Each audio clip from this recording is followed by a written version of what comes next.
Bonsoir et bienvenue dans Pensée des temps présents. Je suis Abdesalam Boujedraoui. Le thème d'aujourd'hui, la volonté générale et la volonté de tous, c'est un thème majeur du contrat social qui est l'immense livre politique de Jean-Jacques Rousseau. Dans cet ouvrage, le contrat social, Jean-Jacques Rousseau commence par une constatation. Les gens naissent libres, malheureusement, ils finissent dans les fers, c'est-à-dire que bien qu'ils naissent libres, ils finissent par être sous une tyrannie et sous une dictature. L'autre constatation est la suivante, c'est que aucune personne n'a un droit naturel pour donner des ordres à une autre personne. Aucune personne, aucun être humain ne peut exercer de tyrannie sur quelqu'un d'autre.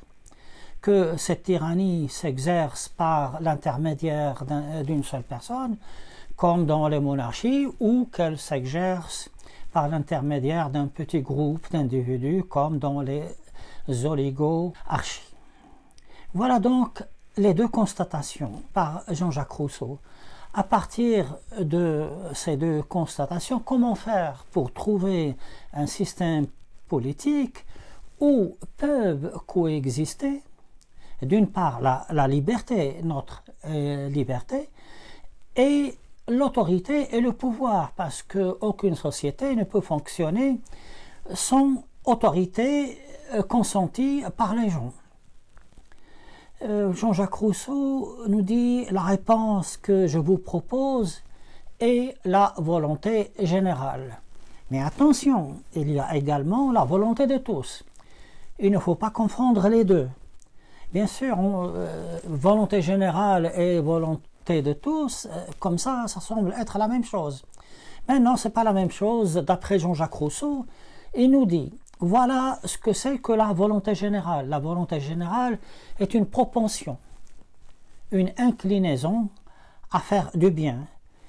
C'est un cumul de beaucoup de petites actions qui tendent, toutes ces actions tendent pour le bien. Tandis que la volonté de tous, ce sont de petites actions qui s'accumulent pour s'orienter vers les intérêts strictement personnels. Pour Jean-Jacques Rousseau, il y a une certaine prédisposition de l'homme à être bon, à faire le bien.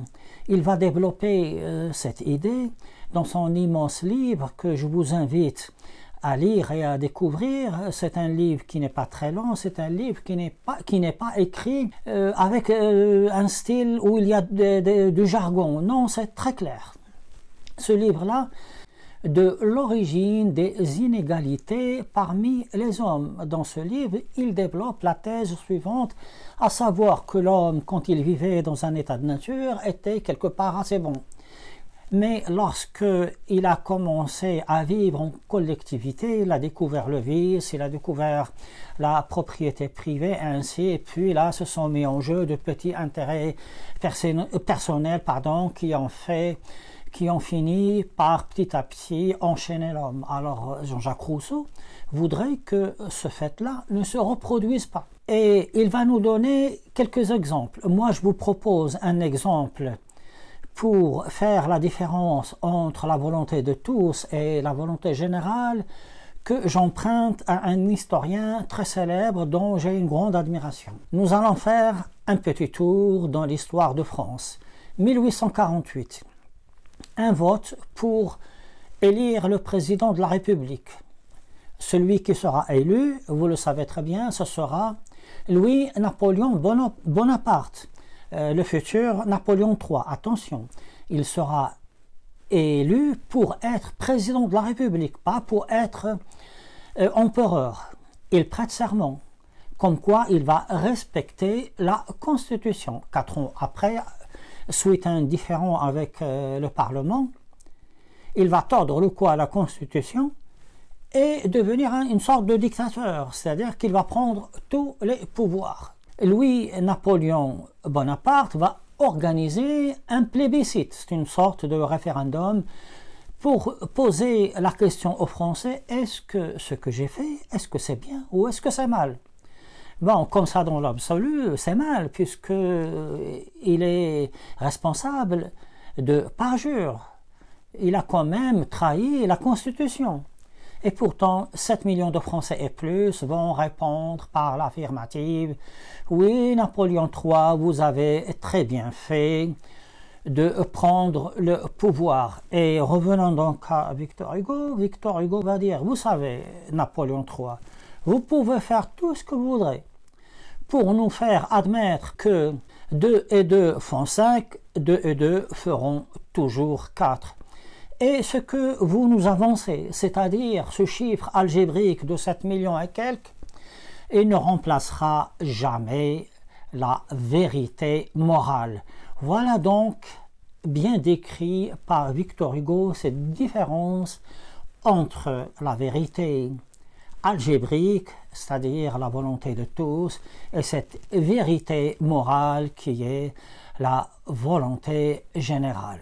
L'idée majeure de Jean-Jacques Rousseau, avec cette volonté générale, est d'éviter que l'on retombe dans ces petits calculs personnels qui vont finir par aboutir à nous enchaîner sous l'emprise d'un dictateur. Mais comment faire pour que les gens adoptent la volonté générale et pas la volonté de tous? Il nous dit ce sera l'affaire d'une personne, une personne suffisamment noble, suffisamment vertueuse, suffisamment honnête, au-dessus de toutes ses passions, pour nous guider.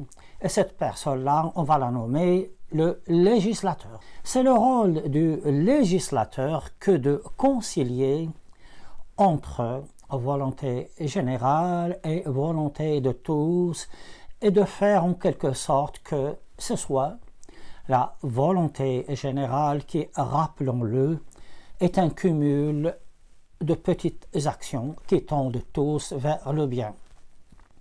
Voilà donc résumé la grande idée de Jean-Jacques Rousseau. Quand même, ça pose quelques petits problèmes, parce que c'est bien beau et c'est vite dit que de dire que un grand législateur, un législateur va régler tous nos problèmes. La première étape est de le trouver, mais on va le trouver où? On ne peut pas sortir comme ça dans la rue avec une lanterne en plein jour et dire « je cherche le législateur ». On ne le trouvera pas.